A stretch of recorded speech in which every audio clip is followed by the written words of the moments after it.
मेरा आज का सेशन इसी लॉकडाउन से प्रेरित है। कल हमारी बेहतरी के लिए हमारे लॉकडाउन की अवधि बढ़ा दी गई है, 21 डेज कर दिए गए हैं। आप ये सोचिए, जब आपको ये अनाउंसमेंट पता लगी कि लॉकडाउन इतना लंबा समय का हो गया है, पहला ख्याल आपके दिमाग में क्या आया?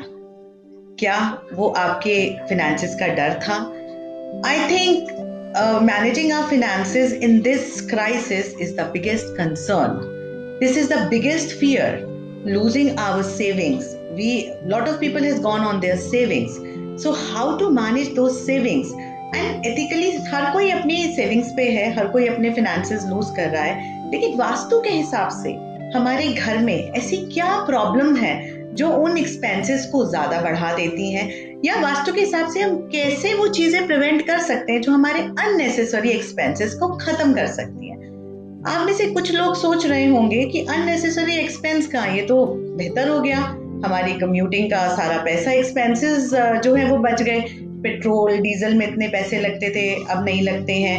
हमारी आउटिंग्स में, हम लोग के एंटरटेनमेंट में, हम लोग की डाइनिंग में हम लोग इतना एक्सपेंस करते थे, वो सारे पैसे खत्म हो गए हैं। I understand, but I am talking about those expenses, the unforeseen expenses. आप ये सोचिए, अचानक से कोई मेडिकल एक्सपेंस आ जाता है, कोई बीमारी आ जाती है। मैं कोविड-19 की तो मैं बात ही नहीं कर रही हूँ। Any medical emergency can come. किसी को चोट लग सकती है, किसी को कुछ और मेडिकल प्रॉब्लम हो सकती है।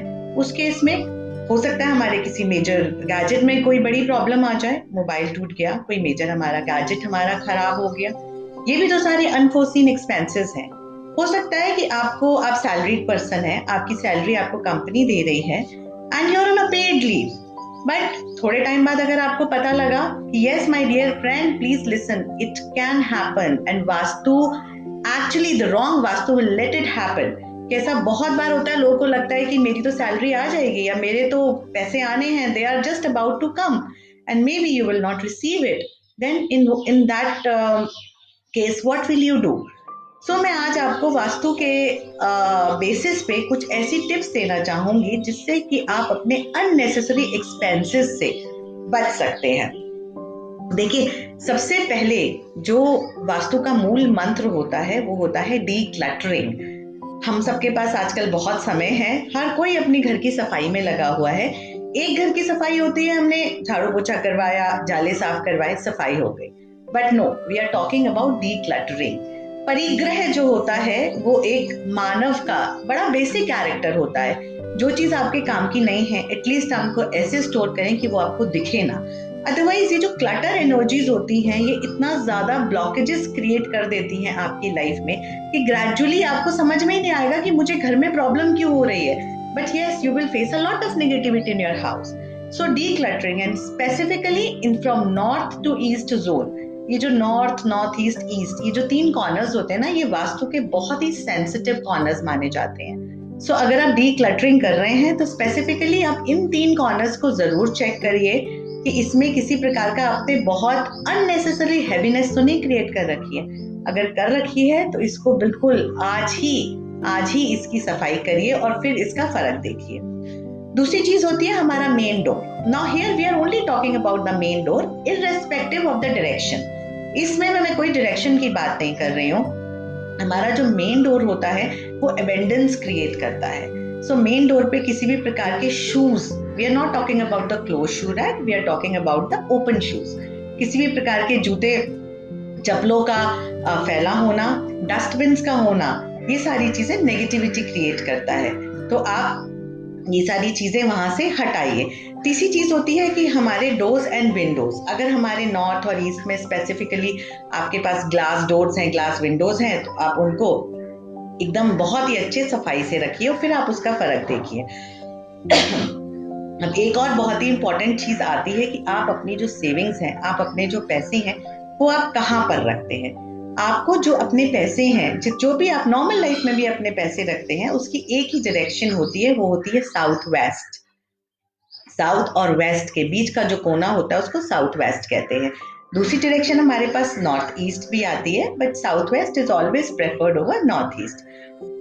आप बस ये चेक करिए कि आप अपने जो आपकी अलमारी है पैसे रखने की, जगह है पैसे रखने की, वो आप कहाँ रख रहे हैं और ये जरूर चेक करिएगा कि कहीं आप वो पैसे नॉर्थ और वेस्ट के बीच में तो नहीं रख रहे हैं।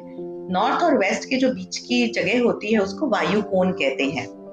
वायु कोण आप सबको पता है, air is the most unstable element. आप वहां पे जो भी चीज रखेंगे वो वहां पे स्थिर नहीं रहेगी, वहां पे स्टेबल नहीं रहेगी। वहां पे पैसे रख के आप कभी भी अपनी सेविंग्स को नहीं बचा पाएंगे। सो जस्ट मेक श्योर आप अपने पैसे कहाँ रख रहे हैं। जब आप अपना लॉकर या अपना कैश बॉक्स या कुछ भी आप रखते हैं तो एक बार आप छत की तरफ ऊपर जरूर देखिएगा, कहीं वहां से कोई बीम तो नहीं निकल रही है। किसी भी प्रकार की बीम वहां से निकलनी एक बहुत ही खराब साइन माना गया है। और अगर बीम सामने से निकलती है, ऊपर से निकलती है, तो आप अपने कैश बॉक्स को जरूर थोड़ा सा शिफ्ट करिए। अब जैसे कि मैं डायरेक्शंस की बात करती हूँ, जो वास्तु में फाइनेंशियल जो डायरेक्शन होती है सबसे इंपॉर्टेंट नॉर्थ ईस्ट होती है। नॉर्थ ईस्ट को आप चेक जरूर करिएगा। मैं बार बार नॉर्थ ईस्ट पे इसलिए एम्फेसाइज करती हूँ क्योंकि कई बार लोगों के घर वास्तु के हिसाब से बहुत अच्छे होते हैं, लेकिन हो सकता है नॉर्थ ईस्ट में उन्होंने कोई बड़ी अलमारी रख ली हो, नॉर्थ ईस्ट में उन्होंने अपनी वॉशिंग मशीन रख ली हो, और फिर देखिए आप कैसे फाइनेंशियल ऑब्स्टिकल्स आने लगते हैं। सो आप जरूर देखिएगा नॉर्थ ईस्ट में क्या रखा हुआ है।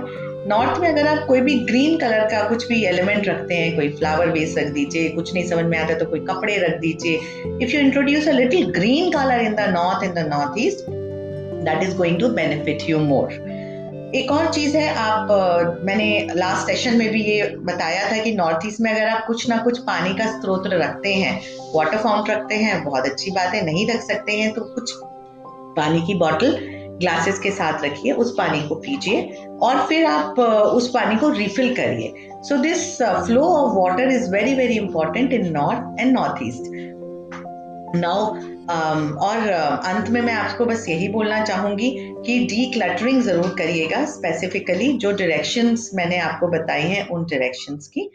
और आशा करती हूँ कि मेरी ये थोड़ी सी टिप्स आपके किसी ना किसी रूप में जरूर काम में आएंगी।